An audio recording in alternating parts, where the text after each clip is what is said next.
Muy buenas noches, amados hermanos, amigos, familiares, todos aquellos que hoy nos sintonizan por este canal. Muchas gracias por su sintonía. Les mandamos un saludo desde Riverside, California, nuestra casa, aquí donde Dios nos tiene ahora resguardaditos este tiempo, pero contentos porque Dios está con todos nosotros.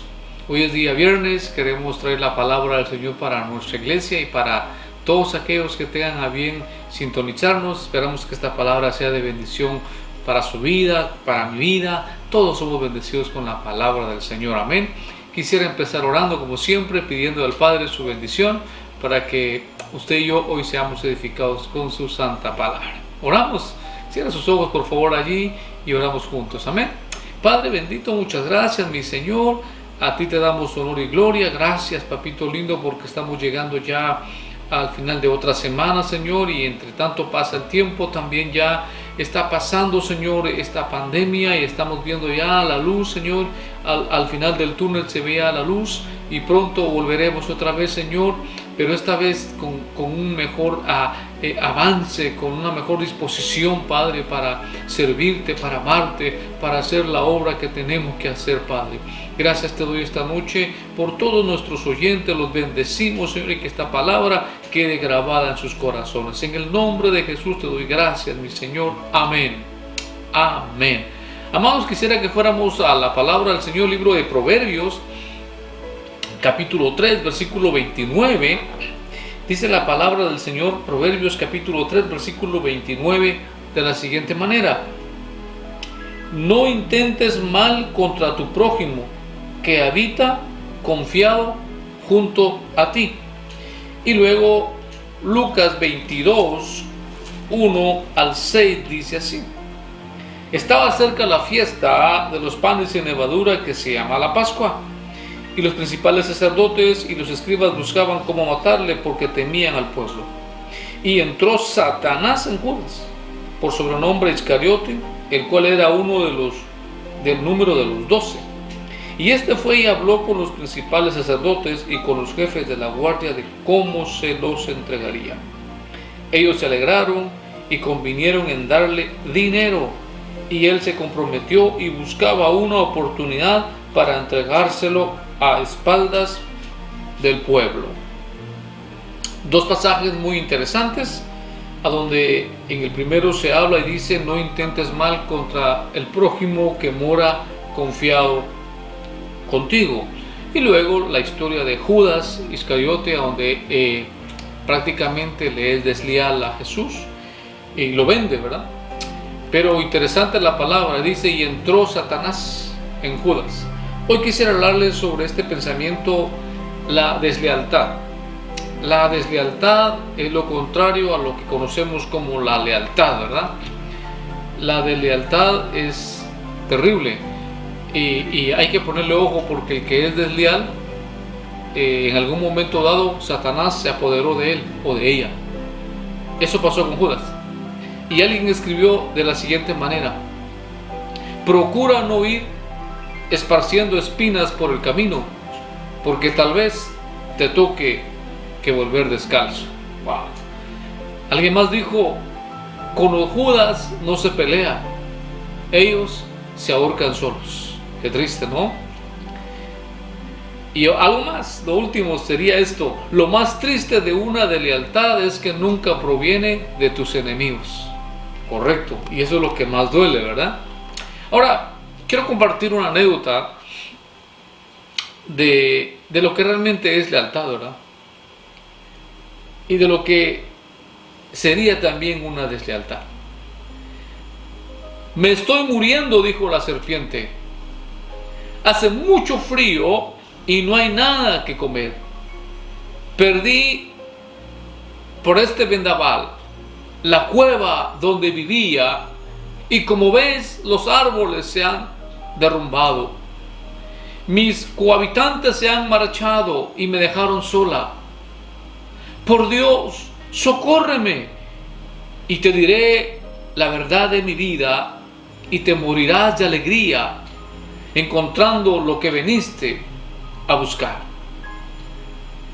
A pesar de la tempestad, el hombre llamado Monorabi se detuvo y comenzó a reflexionar cuando escuchó a la serpiente hablar. Pensó que siempre había sido bondadoso con los necesitados. «Sálvame la vida y te daré una sorpresa», le dijo la serpiente. A lo que contestó Monorabi: «Está bien, voy a salvarte, porque todos los seres vivos merecen cariño y protección». La serpiente así se hizo amiga de este señor, haciéndole compañía cuando lo necesitaba en los días solitarios. Hasta que cierta noche, cuando madrugaba escribiendo sus obras literarias, el caballero sintió un dolor fuerte y agudo en su pie derecho. Y cuando vio hacia abajo, descubrió que la serpiente lo había mordido. «Eres venenosa», gritó el hombre. «Voy a morir enseguida». La serpiente no decía nada. «¿Por qué me has hecho esto?», volvió a decir el caballero. «Si yo te ayudé en el peor momento de tu vida, yo te salvé». Y la serpiente dijo: «Ese día cuando te agachaste para salvarme, ¿sabías que yo era una serpiente, o no?». Y lentamente se alejó, arrastrándose, en tanto que su salvador se moría con el veneno que esta serpiente había puesto en su cuerpo. Hoy veremos cómo la lealtad se ha convertido en la excepción y la deslealtad en la regla. Es decir, que lo que debe ser un principio como la lealtad, para muchos ya no lo es, pues cada vez se practica menos en cualquier tipo de relación, y aún hasta dentro de las relaciones cristianas. También veremos que la deslealtad es un daño mayor para el que la practica y no para el que la sufre. Quisiera entonces enumerar tres cosas, tres características que un desleal siempre manifiesta, o por lo menos que siempre tiene, y por eso es que es desleal. Pero antes de decir esas características, lo primero que debo hacer, creo, es definir qué es lealtad, ¿verdad? Y ya leí una historia de la lealtad de la serpiente. Pero ahora quiero contar cómo es la lealtad, hasta dónde llega. Para ello contaré la siguiente historia. Por cierto, es real, ¿eh? Durante la Primera Guerra Mundial, uno de dos hermanos que combatían en la misma compañía en Francia fue abatido por los alemanes. El otro hermano a duras penas pudo escapar, pero nada más terminó la batalla, este hermano que quedó vivo pidió permiso a su capitán para ir e intentar recuperar el cadáver de su hermano. «No tiene sentido, está muerto», dijo el capitán. «Puede que no lo esté, señor», contestó el hermano. «Si no lo está, le quedará poco tiempo de vida. No tiene sentido arriesgar tu vida por intentar salvar un cadáver», dijo una vez más el capitán. Pero por mucho que lo intentaba, el oficial no consiguió disuadir al hermano, así que finalmente le concedió el permiso. El hermano se adentró en el campo de la batalla y regresó al campamento con sus hombros cargando a su hermano. Acababa de fallecer. «¿Ves cómo no tenía sentido?», dijo el oficial.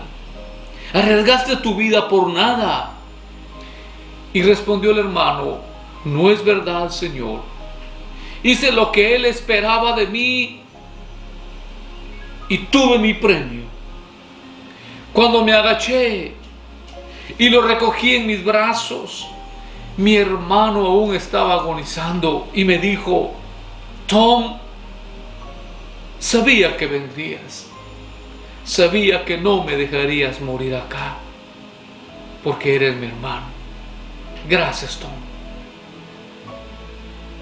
Con esta historia creo que defino de buena manera lo que es la lealtad. Y dicho en palabras de Jesús, Nadie tiene mayor amor que que uno ponga su vida por sus amigos. En otras palabras, Jesús va más allá. Está definiendo lo que para él es la lealtad. Jesús fue más allá. Y recuerdo ahora la historia misionera que impactó mi vida cuando la leía. Todos hemos escuchado, por lo menos, si no, hoy le voy a contar la historia rápidamente del misionero David Livingstone. Un misionero que nació en Escocia, allá por 1813, y terminó de misionero en uno de los países del África, a donde las tribus estaban a cientos de kilómetros en la montaña adentro. No había civilización. Y Dios tocó la vida de David Livingstone para ir ahí y ministrar a esa gente. Y pasó tiempo predicando, haciendo obra, salvando, fundando iglesias. Y llegó a ganarse el cariño de esa gente nativa, que un buen día, allá por el año 1873, cayó enfermo gravemente.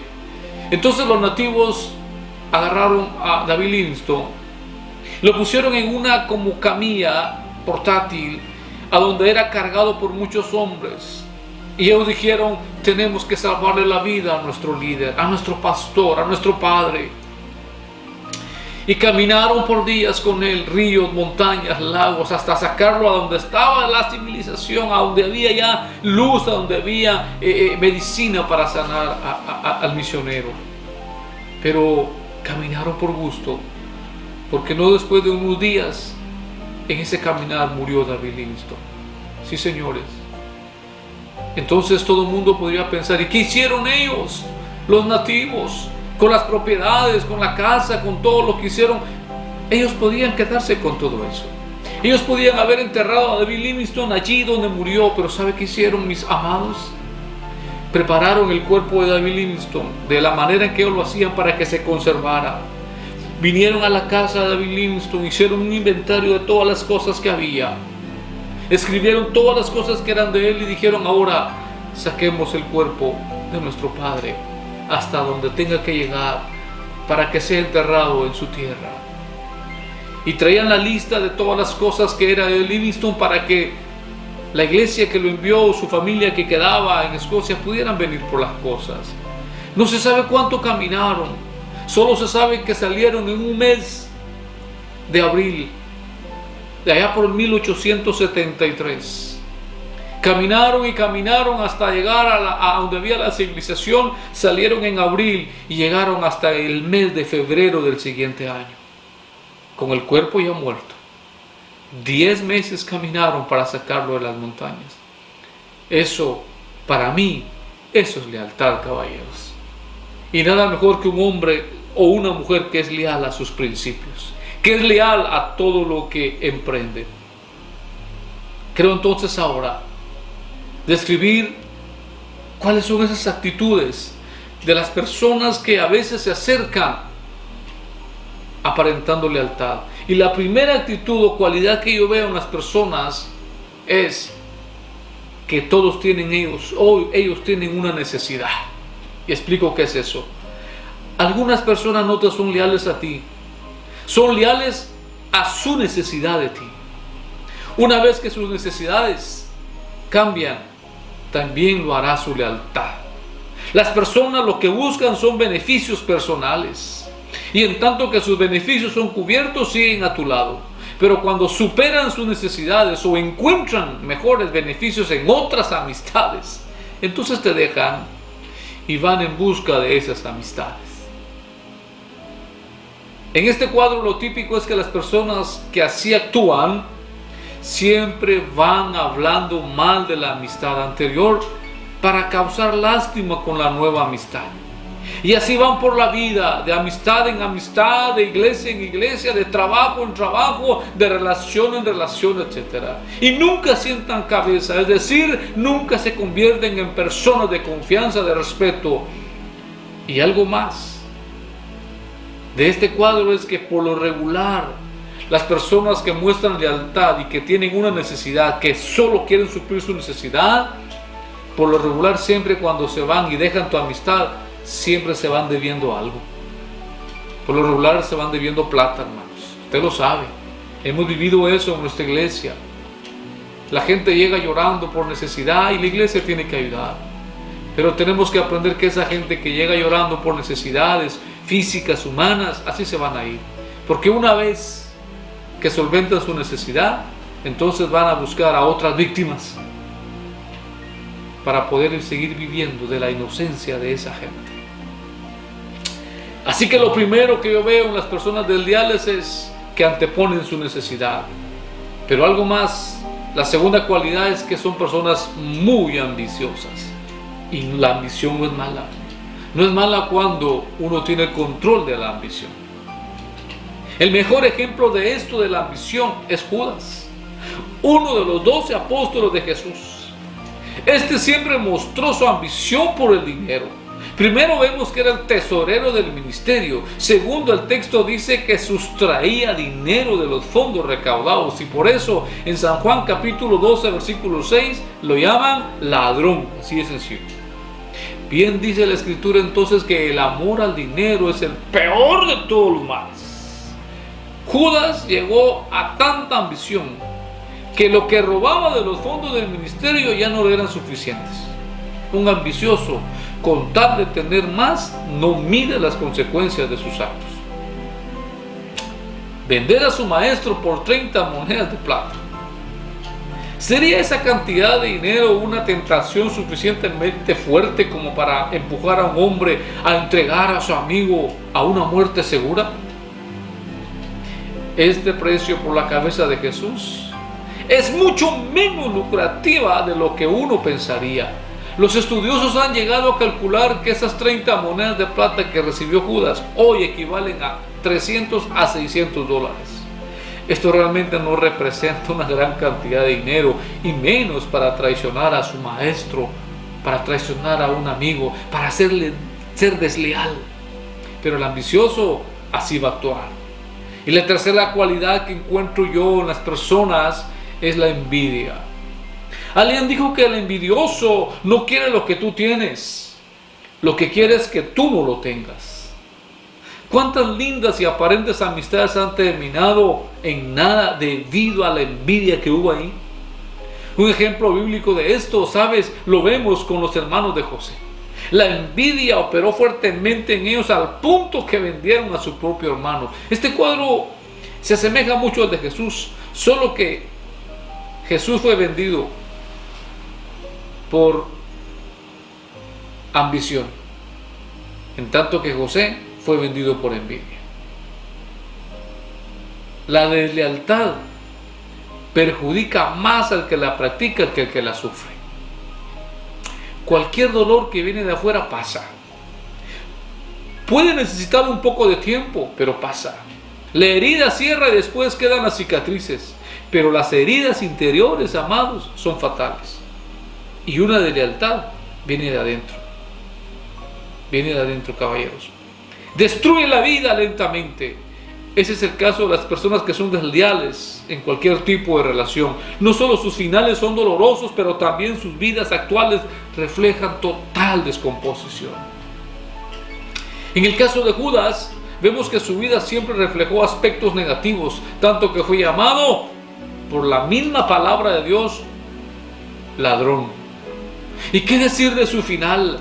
Teniendo al mejor maestro como amigo, al mejor pastor, al mejor líder, no aprovechó. Y es que su ambición fue más fuerte que la linda amistad de Jesús.